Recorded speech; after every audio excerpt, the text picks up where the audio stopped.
Incorporating trauma-informed care or trauma-assumed care in ABA can fundamentally reshape our approach, shifting the focus to account for the complex effects of trauma on an individual's behavior, on their emotional state, and really their overall well-being. Trauma can come from a singular event or ongoing experiences such as abuse, neglect, instability, and can deeply influence how a person interacts with the world. And traditional behavior interventions, if not adapted, may inadvertently trigger or distress those individuals who have a trauma history. Trauma informed care allows professionals to meet clients where they're at with an emphasis on safety, empowerment, and respect to foster a healing environment really conducive to growth. So, how can we best incorporate trauma informed care in our ABA practice?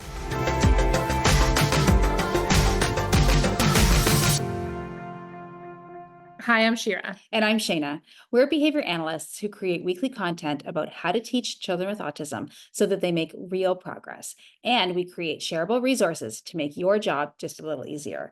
Today's topic is all about integrating trauma informed care in ABA. And if you want more videos like this, be sure to subscribe and hit the notification bell to stay updated on new video releases. So many, many years ago, when I was in university, I volunteered at the Sick Children's Hospital here in Toronto, and I was on their child life unit. And what a child life specialist does is because the kids, really are experiencing a lot of trauma, every procedure that they go through, sometimes they have to be held down, they need blood taken, they have surgeries, they have a lot of things happening to their body, and it really causes a lot of trauma. And so what we used to do within the child life unit is anytime there was something booked or a child was about to go for a procedure, we would act it out, we would play it out. They would use dolls, we would do it on the doll, they would talk about it, we might, color something about it. And it was really with this lens of, while we have to do the procedure because it's what is necessary for the child, we can still approach this person with a lens of, understanding everything that they've experienced within the lens of trauma. So similarly with behavior analysts, when we talk about trauma informed care, we're talking about really a mindset. It's not about going in and healing anyone's trauma or dealing directly with trauma, but it is a way that we can approach working with our students, with our clients, and from a mindset of a trauma informed care one. And that means that we are looking at everything from that lens. In 2021, Rad Jaraman, I think I butchered that name, I'm so sorry, and colleagues, they discuss a framework for incorporating trauma-informed care into ABA. They talk about four main components in this practice of trauma-informed care. So let's talk about each one of those. So the first one is to acknowledge trauma. We have to, assume that it may have happened. We don't have to go in and assess any of it. We don't have to talk with our clients about what potential trauma there was, but acknowledge it. And really acknowledge the potential impact it may have on that ABA programming as well.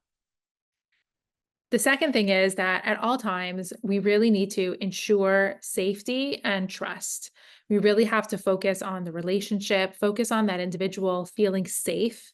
This, we talk about not really triggering behavior anymore. When we're putting interventions in place, we always want to intervene as quickly as possible so that we're not triggering our students to have a behavior so that we can, follow through or teach any kind of lesson on the consequence side.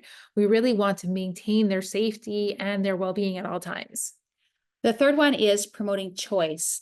And really that choice, when we think about it, we're, as adults, we have choice in so many aspects of our lives. And as the individuals we work with get older, they should have a lot of choice as well. And choice leads to autonomy. So, it can be something like forced choice. Do you want this or this? But going beyond that and saying, okay, like how much choice can they have? Can they pick out their own clothes? Can they, have some type of advocacy in terms of, what they want to do? If, they're looking for a job or you're looking for a job for them, can they give input into that? Can they give input into their behavior plan? If they're able to advocate with that many words, definitely do that as well. The choice can be so many different things. And I love this term of shared governance because instead of having a perspective that, I am the adult or I am the therapist doing some sort of intervention to the individual, there's this attitude shift towards we're participating in this together, and both of us have a voice and kind of a shared responsibility in helping. And the last component of trauma informed care is really emphasizing the skill building. So, while it is about, behavior reduction, it's really about teaching replacement skills. Because if we're not teaching replacement skills, that challenging behavior is going to persist or it'll come back in a different way.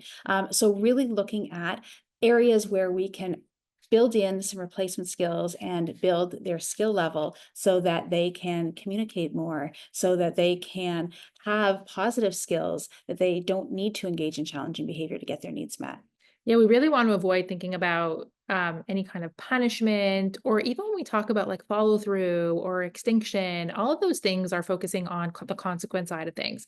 And we want to instead prevent the behaviors, focus on the skills that they need to have.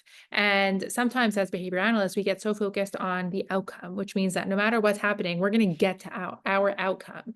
Um, and we have lots of ways to get there, but we need to be thinking about, is that way that we're getting there really the safest? So thinking about the process as well as the outcome, and that process being one that is skill building, that is safe, that is maintaining the relationship.